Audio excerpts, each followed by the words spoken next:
Well, welcome to this video. It's a one in an occasional series of how to analyze data. What I've got here then is the quality of life index by city 2022 from the website you can see there. And my job is take a look at it. You've got 2, 4, 6, 8, 9 different columns of data. And there are 255 cities. My aim is to replicate what you see here. I've just done this one from the same website, the data from the same website, and I've created a correlation matrix, descriptive statistics table, where I've highlighted 4 measures, and then I've created 6 histograms, one for each of the data series. And at the end of it all, what do we think? What do we find? What are the kinds of interrelationships between, in this example, the cost of living index, the rent index, then a combined cost of living plus rent index, and what do we expect to see in the correlation matrix when we look at these 3 together? A groceries index, restaurant price index, and a local purchasing power index. And are these taken from the cost of living index? In other words, are they part of that metric? Now, in this case, I'm going to do exactly the same, but I'm going to do it live. So this is how I often take a look at data. I bring it in. I either know what I'm bringing in or I don't. In this case, I have seen it before, but quite a while ago, and I just want to look at it. And because I might want to model something. I might want to say, this looks really interesting. So what's the connection between quality of life, cost of living, and let's say climate, if anything? I need to begin by making sure I've got the data analysis toolpack installed as an add-in, which I have, which you need. Although you can program this manually, it would take time. We're not doing it. So let's do data analysis, correlation, click OK, and then all you have to do is tell it where all the data are, and all my data series are in contiguous columns. They're all next to each other. There are labels in the first row, and I'm going to put this correlation matrix on this tab, the same tab as the data, and I'm going to put it there, starting in cell M5. So I click OK.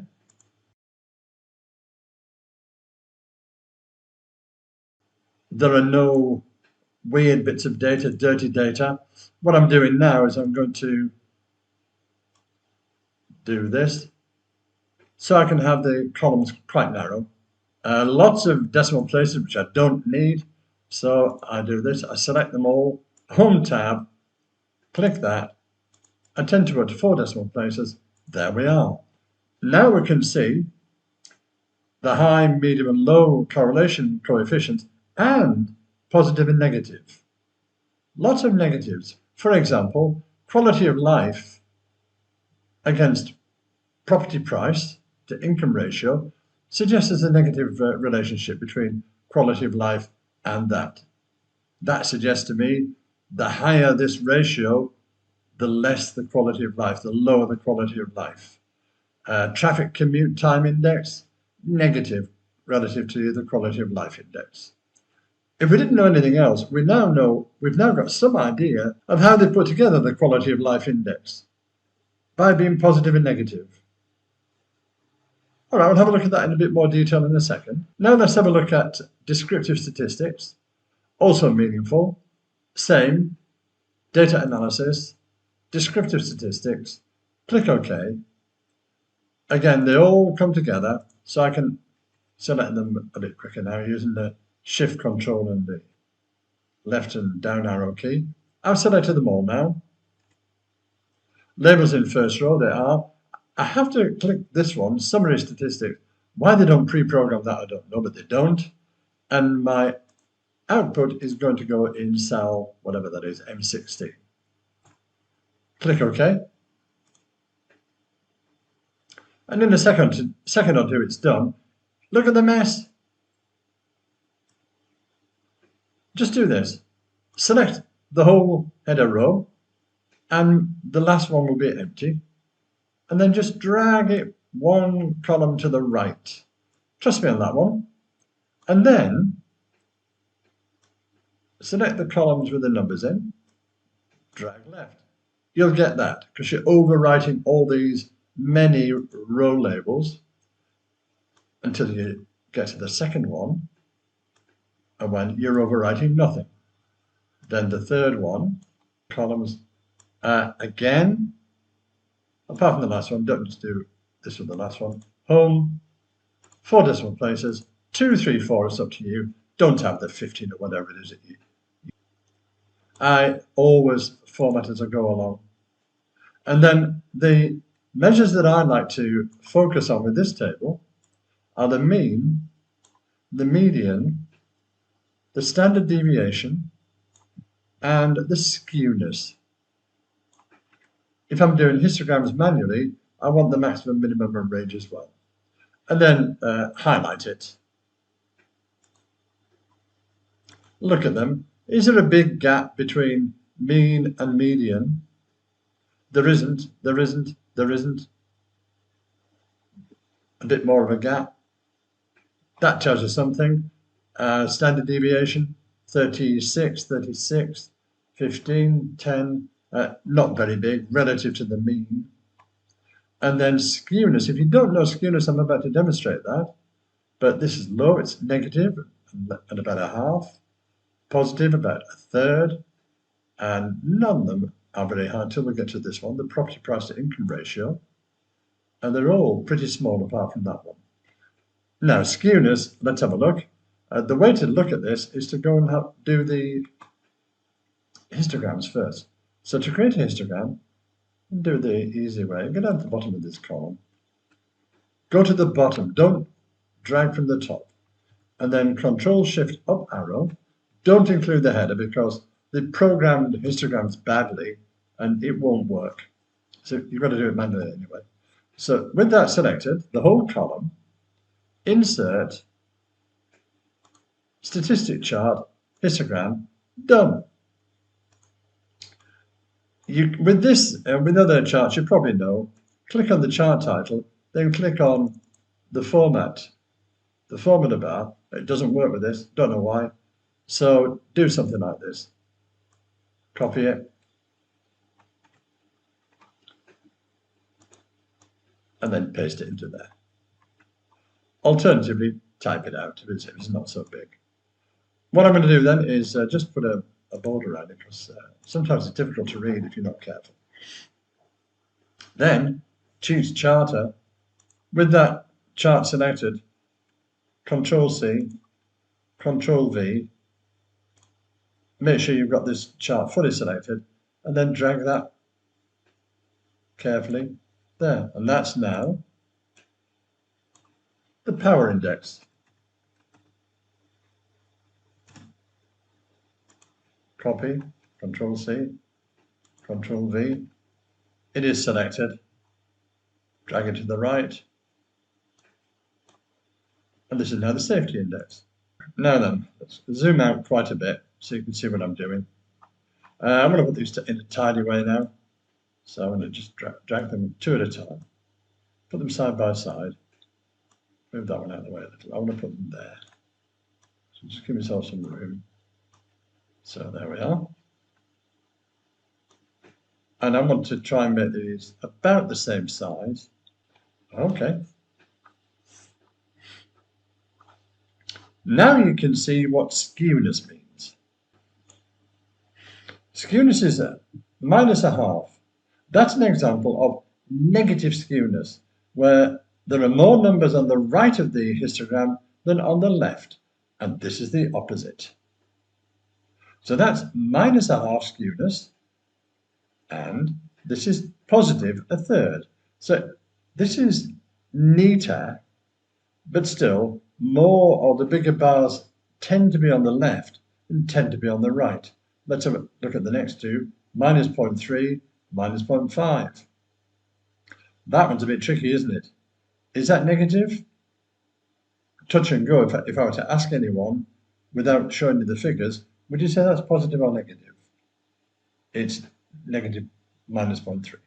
Here, it's more obvious. It's more along the lines of this one. I remember it's minus 0.5. Is that positive or negative? Cost of living index? And it's 0.3. But the price to income is 2.2, positive, way over on the left, or lot on the left, but some outliers. They're apparently outliers because they're way over on the right compared to all of these. Positive, probably positive, negative. Let's see if I've got that right. Positive, positive, negative. Yeah. There you are. Whatever you prefer from this descriptive statistics table, it contains a lot of useful information. It supports the correlation matrix, and this is why I choose them all. They all support each other. Give yourself 10 to 15 minutes now of trying to find out any potential relationships. Select all of these cells in the correlation matrix, Home tab, conditional formatting, and then highlight greater than, no, sorry, between. And I do 0.75, 0.9999, not 1, because if I choose 1, they'll always be selected. Whereas if we do 0.9999, only the very largest numbers, but not 1. And I tend to make them green. Click OK. One of them is in that range. Don't forget, correlation can be positive and negative. So we must now do minus 0.75 to minus 0.9999 and make it green. They are, there's another one. So two of them are, let's say, more significant than the rest. And I often do this. I take a second level and I do between 0.5 and 0.7499. And I turn that yellow. And for the same reason I gave a second ago, and there we are, we've got two, they're not outliers, but they're high quality relationships, quality of life with purchasing power parity, and quality of life with the pollution index. Can you see the pollution index when it's very negative, highly negative, suggesting that people believe that if you're in a polluted area, your quality of life is not so high. Makes sense, doesn't it? Then the yellow ones, they're from 0.5 to 0.75 nearly, 0.7499. What have we got down there? Traffic commute against pollution. Healthcare index against the cost of living. It's a positive relationship where the healthcare index against pollution is negative. Purchasing power index against the cost of living, quite high and nearly 0.7. And make the most of what you think is in the rest of this series of relationships. Are there anywhere the relationship is 0? And the answer is yes, really. There's one here. Purchasing power and safety. Is there any reason why they should go together? They don't. Can we think of a reason? Pollution index and climate index. There's apparently no index there. It really is 0.